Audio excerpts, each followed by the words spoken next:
Give you a brief sort of synopsis of the big takeaways. $70 billion in new spending. The deficit now sits, the projected deficit, at $40 billion, up about $10 billion from where things were projected back in the fall economic statement. Some of that is due to a stagnating economy, which has resulted in depleted revenues or depressed revenues. The government's expecting about $5.7 billion less a year to take into its coffers. I want to bring in a special edition, a budget edition of the Front Bench to unpack the politics of all of this. With me this evening, former New Brunswick Liberal Premier Brian Gallant. He's the CEO of Space Canada.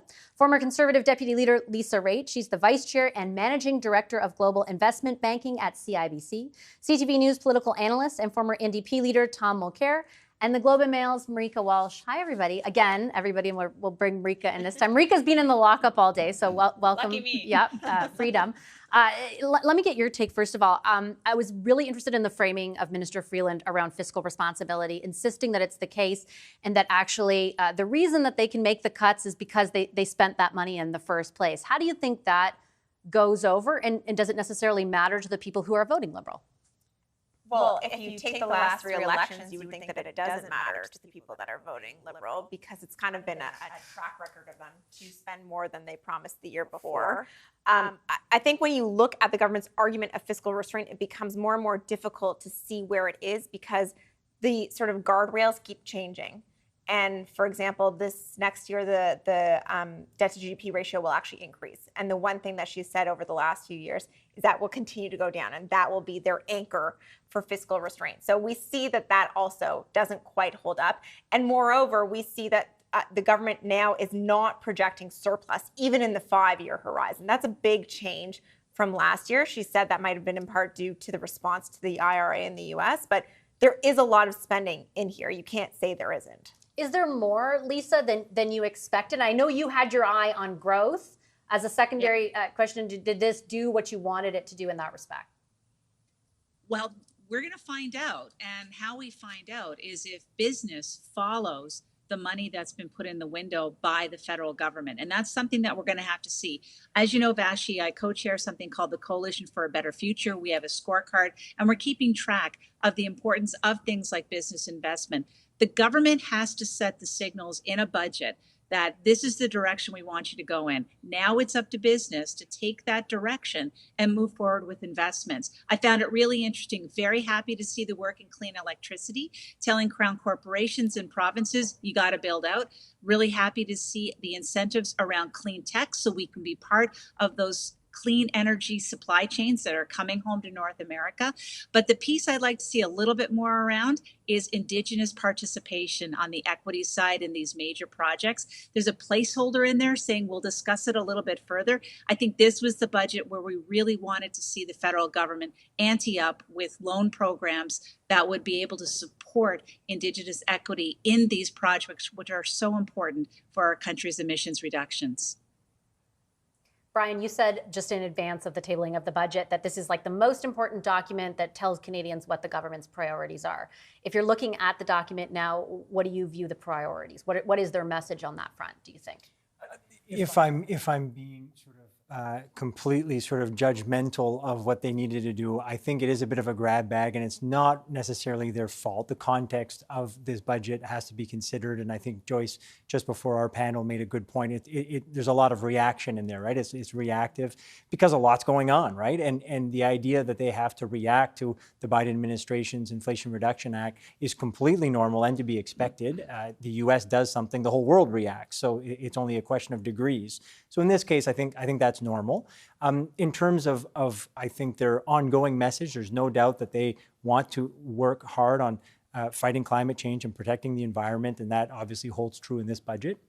They obviously want to be a government that is working with partners, so I think that they would be hopeful that people would see that the major investment that they've made in healthcare with this budget is something that they have earmarked because they want to be working with the provinces. Of course, the dental plan, the GST, all of these things go to affordability. I hate to say the line, but the middle class and those working hard to join it. Yeah, I know, but you know, for people to connect to the priorities as to your question, that definitely has been a priority, and that's why we all kind of of smirk when we hear that line. So that's obviously something that they're trying to continue to do. But I completely agree on the fiscal restraint stuff, and we've been talking about that for the last week in preparation of the budget. It's a hard balance to strike, given that they do want to make investments in a reactive way based on a lot of the things that have been happening around them. And as we mentioned just before the budget was announced, it's not really a part of their brand, which kind of adds in a whole other layer of difficulty of communicating that fiscal restraint is happening. On the issue of communication, Tom, you had talked about the significance of it and how the Liberals are usually pretty good at that game. What do you anticipate the communication is here tomorrow, the next day? Like, what is their message to Canadians about what they should take away from what they just tabled? I think at the highest level, what Trudeau is communicating is he's still the boss. He's pushing all his chips to the center of the table. He's looking Poilievre in the eye and saying, okay, you want to criticize us for being spendthrifts? You're always going to repeat the fact that we had already had a deficit of $100 billion before the pandemic hit. Trudeau's argument, of course, at the time was interest rates were low, but they're not low anymore, and he's still borrowing like crazy. But he's looking at the Conservatives and saying, let's have that fight. Bring it on. He's not afraid of it. He's saying, I've given a bunch of money for healthcare. We've got other things in this budget that are going to help us catch up where we would have been if we had respected our international obligations on climate change, but we're not there. We have to match the Americans. We're doing what we have to do to keep good jobs in Canada. We don't need another brain drain towards the United States. And Trudeau's willing to have that type of argument. It's his chutzpah that he often shows in these cases. When everybody thinks he's in a tough spot, he just goes all in. And I think that that's what I'm seeing at the top level of communication today. I found your questions to Chrystia Freeland particularly trenchant and pertinent. I thought she did a good job of trying to do the backstroke to get away from those questions, but I think that there are some serious questions about what's missing in this budget. What's missing is any credible answer to how did you hire 28% more civil servants since 2017? And by the way, they're not doing the jobs that they're supposed to do because you're not very well organized. So you're paying outside companies $20 billion a year. Oh, you say over 5 years, you'll reduce that by what, $1 or $2 billion a year max? We're still going to spend more than $20 billion a year on outside consultants to do the job that we're already paying with our taxes for the government to do. That doesn't wash with the average person. So I think that Trudeau's level, I think the communication was quite strong. Chrystia Freeland's level, especially, I mean, come on, how's she supposed to go to NATO if she's got that as her defense spending? I think that she's having trouble explaining the last 8 years of Liberal rule and the inconsistencies in their approach. They do have some political cover, though, Marika, and it comes in the form of Mr. Singh, the leader of the NDP, who right off the bat saw exactly what he had asked the Liberals to do formally through their agreement, but also behind the scenes, and said, you know, initially it took him like 30 seconds to say, I'm going to support this thing. That's right, and I think because in the interviews he was doing with you and others ahead of the budget, it seemed quite clear that he was not going to be surprised by what was coming today, and he wasn't surprised. I think it's interesting to see, for example, that the dental care is so much more than what was initially budgeted. Maybe that explains why the NDP are also taking the pressure off a little bit on pharmacare, because we're seeing the numbers add up quite significantly. For Mr. Singh's part, I find it still interesting how he's trying to walk this line of trying to take credit for a budget while criticizing it, while saying you don't need to worry too much about fiscal restraint, but saying there are other areas to cut. There is a lot that he is trying to argue at the same time, and I'm not sure it's quite landing the way that the NDP hopes it will land with voters in the next election, where they actually get an electoral win from backing the government and giving them so much cover on this. Well, Mr. Singh's kind of point today, or argument today, Lisa, was that things like what they got out of the budget is what they can take credit for and what Canadians give them credit for. Do you think Canadians are giving them credit for that? No. I think maybe some NDP voters are. I mean, what Mr. Singh has to protect himself against is that age-old situation that happens at the ballot box during the election time, when the Liberals eventually turn and say, you don't want the Conservatives to win, so therefore you need to switch your vote from NDP to Liberal. And look, we've been able to do the things that you wanted us to do, so you really don't need these other guys.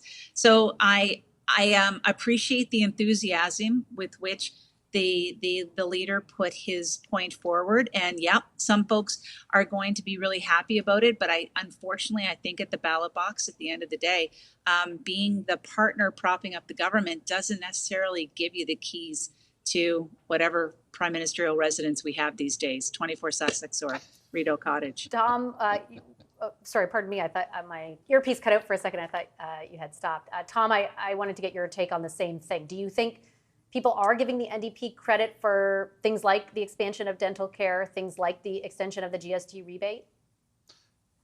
The GST rebate might be a bit of a stretch, but I do think that they've done a very good job of branding the dental care as their program. But it's not going to change anything. Lisa's completely right. The standard Liberal argument in a tough election with a strong Conservative leader is going to be, don't split the vote. And they're going to talk to NDP voters straight up. It's a classic. We saw it before. And, you know, David Lewis lived that with Pierre Trudeau. And it's going to be a very tough thing for them to get around, because on the doorstep, they're going to be asking voters, don't give your vote over to the Liberals. They're not trustworthy. Stay with us. And the answer is going to be, well, if they're so bad, why did you prop them up for the past couple of years? And there's pretty hard to come up with an answer to that. The dental care program itself, good thing that the Auditor General doesn't get hold of it too quickly, because frankly, there's not much of a program there. There's tons of money rolling out to something with very few safeguards on it. I think it's a great idea to have a dental care program, because some provinces, including the one where I live, already had that. So they're just getting a straight up transfer. But it was an indication of what the priorities of the NDP are. That was the top line of their deal with the Liberals. Overall, I don't think that that's going to count for that much at the time of the next election. Let's switch gears to the Conservatives, Brian. And we heard, right before I interviewed Minister Freeland, Pierre Poilievre come out and also sort of similarly to the NDP, and unsurprisingly say, in his case, that he would not support the budget, that the level of spending is too high, and that the government didn't do any of the things that the Conservatives wanted them to do. What do you think of the Conservative positioning?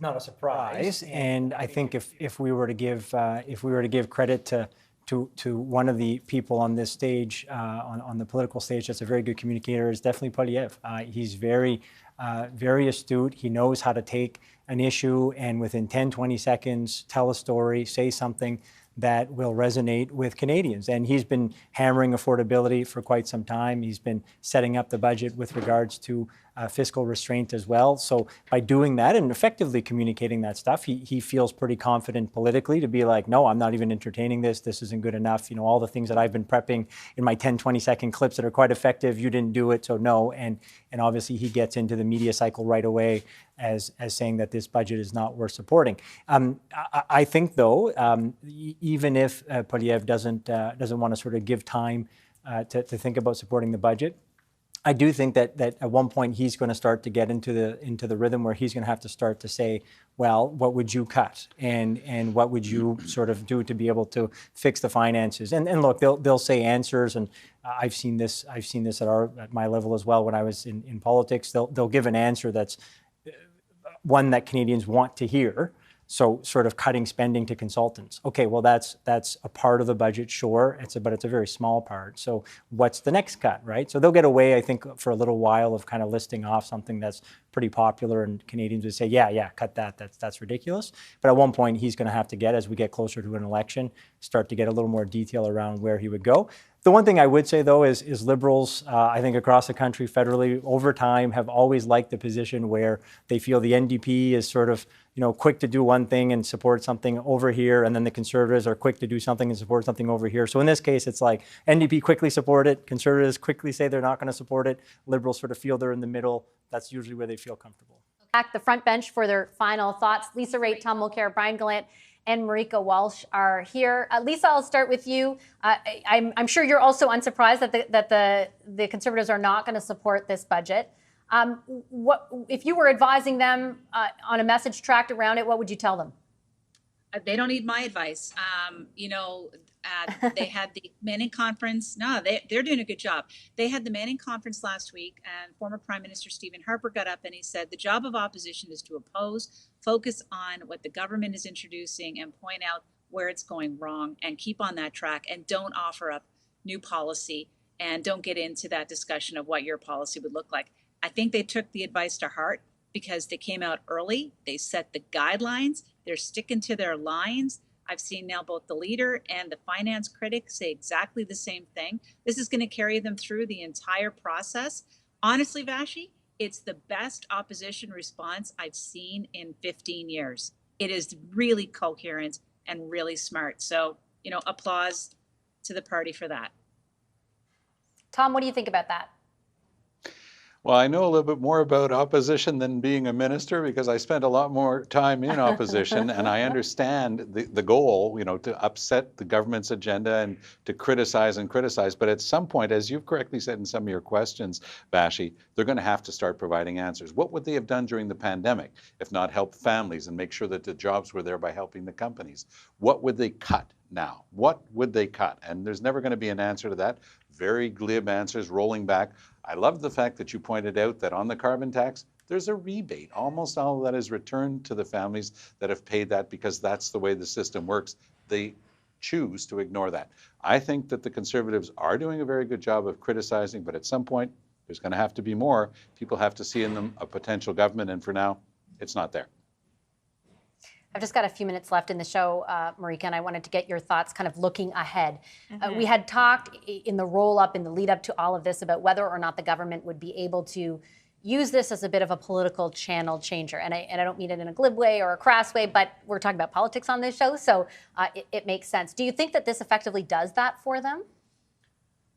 I think it has the potential to. I think there's a lot of economic measures they've rolled out that are a direct response to the U.S. subsidies, and that a lot of business groups have also been calling for. It's not just sort of people on the left of the spectrum. So I think it has the potential to. They're heading into a 2-week break week. Maybe that also gives them a little reprieve from the absolute firestorm that has been the first start of this year.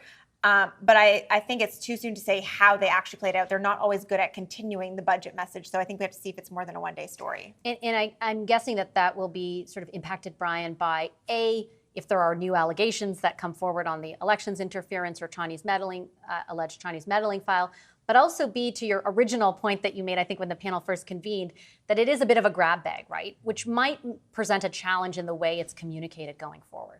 Well, it could go both ways. I mean, you could say a grab bag, it might actually be easier to try to continue to talk about because you have different things that are in there, right? If your budget is very focused, very sort of on the one point, it's kind of hard to keep repeating that point. So maybe there's a way for them, if they have a good plan for it, to be able to talk about it over the next few weeks.